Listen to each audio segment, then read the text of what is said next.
हा कच्चा फणस आहे।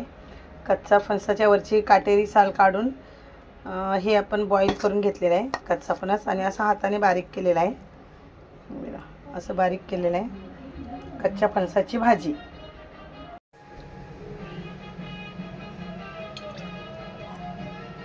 लसूण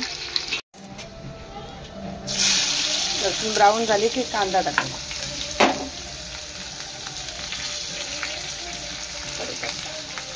मीठ टाकून घेऊया आपण फोडणीमध्ये। फोडणी लवकर नरम कांदा होतो लवकर। त्याच्यानंतर आपण फोडणीमध्येच कोथिंबीर टाकायची आहे। मग कोथिंबीरचा कलर चेंज होत नाही।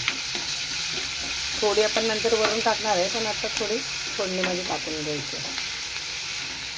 मग बॉईल करताना पण फणसामध्ये पण मीठ टाकलेलं आहे, त्याच्यामुळे आता कमी टाकलेलं आहे मीठ। हळद टाकूया।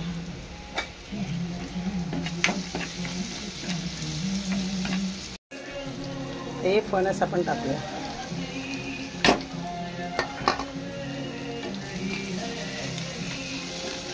कच्च्या फणसाची भाजी खूप छान लागते, टेस्टी लागते। तुम्ही पण करून बघा।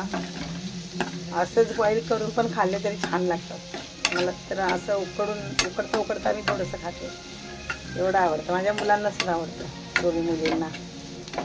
नंतर थोडं शिजून झाली, बॉईल केलेलं आहेच, पण थोडं कांदा वगैरे सगळं लागले फोडणीचं की थोड्या वेळाने खोबरं टाकायचं। खोबरं टाकलं आपण, पुन्हा हलवून घ्यायचं।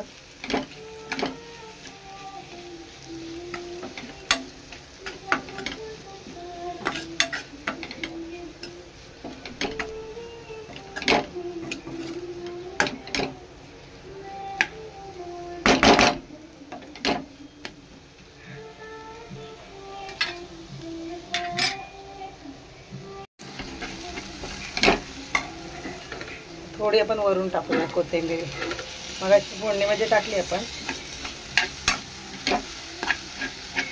कच्च्या फणसाची भाजी छान होते।